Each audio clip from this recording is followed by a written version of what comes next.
زیان ایک 12 سالہ ذہین مگر تنہا لڑکا تھا جو زیادہ تر کتابوں میں کھویا رہتا تھا۔ ایک دن جب وہ اپنے پرانے گھر کے اٹیک میں گیا تو اسے وہاں ایک پرانا لکڑی کا باکس ملا۔ اس پر عجیب و غریب نقش و نگار بنے تھے جیسے کوئی قدیم راز چھپا ہو۔ زیان نے باکس کھولا تو اندر ایک پراسرار نوٹ بک رکھی ہوئی تھی جس کی جلد سنہری تھی اور وہ ایک ہلکی سی چمک رہی تھی۔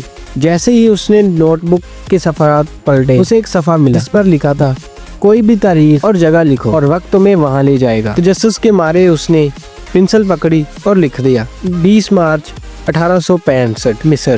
جیسے ہی اس نے الفاظ لکھے نوٹ بک شدید روشنی سے چمکنے لگی، پورا کمرہ ہلنے لگا اور اچانک ایک سنہری دائرہ زیان کے ارد گرد بننے لگا۔ وہ چیخنے ہی والا تھا کہ اچانک سب کچھ غائب ہو گیا۔ جب زیان کو ہوش آیا تو وہ خود کو گرم سنہری ریت پر کھڑا پایا۔ اس کے سامنے عظیم اہرام مصر موجود تھے۔ وہ حیرت سے ادھر ادھر دیکھنے لگا کہ اچانک ایک لڑکا تیزی سے اس کی طرف بھاگتا آیا۔ لڑکا ہانپتے ہوئے بولا، اگر پکڑے نہیں جانا چاہتے تو میرے ساتھ بھاگو۔ زیان حیران ہوا مگر جیسے ہی اس نے پیچھے دیکھا تو محل کے محافظوں کو اپنی طرف آتے پایا۔ وہ فوراً اجنبی لڑکے کے ساتھ بھاگ نکلا۔ وہ دونوں ایک تنگ گلی میں چھپ گئے۔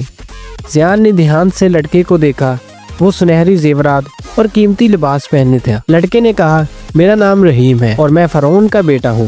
میرے والد خطرے میں ہیں اور صرف یہ تعویذ انہیں بچا سکتا ہے۔ اس نے اپنی جیب سے ایک نیلا چمکتا ہوا تعویذ نکالا۔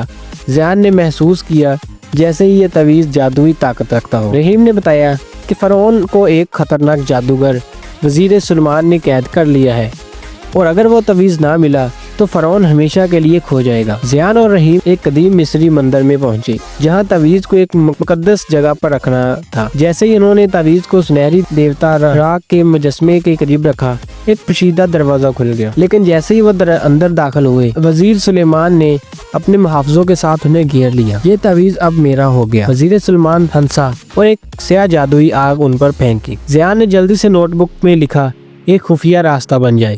اچانک دیوار میں ایک نئی دیوار نما داڑ بن گئی اور وہ دونوں جلدی سے باہر نکلنے میں کامیاب ہو گئے۔ رحیم نے زیان کا شکریہ ادا کیا اور جیسے ہی تعویذ کو اس کی جگہ رکھا فرعون جادو کے اثر سے آزاد ہو گیا۔ زیان نے فیصلہ کیا کہ اب وہ واپس اپنے وقت میں جائے گا۔ اس نے نوٹ میں لکھا واپس حال میں جاؤں۔ ایک سنہری روشنی زیان کو گھیرنے لگی اور اگلے ہی لمحے وہ اپنے اٹیک میں واپس تھا۔ لیکن جیسے ہی اس نے اپنا ہاتھ دیکھا تعویذ اب بھی اس کے ہاتھ میں تھا۔ پھر اچانک نوٹ بک خود بخود کھل گئی اور ایک نیا صفحہ نمودار ہوا۔ وقت کا سفر صرف شروعات ہے، اصلی راز ابھی بھی باقی ہیں۔ اچانک وہ ایک مکمل جدید اور حیرت انگیز شہر میں پہنچ گیا۔ زیان نے نوٹ بک میں لکھا 25 دسمبر 2125 مستقبل کا شہر۔ اچانک وہ ایک مکمل جدید اور حیرت انگیز شہر میں پہنچ گیا۔ اڑتی ہوئی گاڑیاں، چمکتے ہوئے روبوٹس اور بڑے بڑے ہولوگرافک بل بورڈز ہر طرف موجود تھے۔ ایک چاندی کے لباس میں لڑکی زیان کو کھینچتے ہوئے بولی،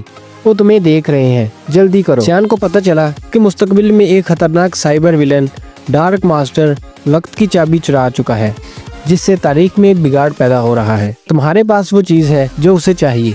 زیان نے حیرت سے دیکھا تعویذ ابھی بھی اس کے پاس تھا۔ زیان اور اس کے نئی ساتھی آئیڈیا ڈارک ماسٹر کے قلعے میں پہنچے جہاں وقت کی چابی رکھی تھی۔ وقت اب میرا ہے، ڈارک ماسٹر نے کہا اور ایک سیاہ توانائی کا طوفان ان پر چھوڑ دیا۔ زیان نے جلدی سے نوٹ بک میں لکھا وقت کو درست کرو۔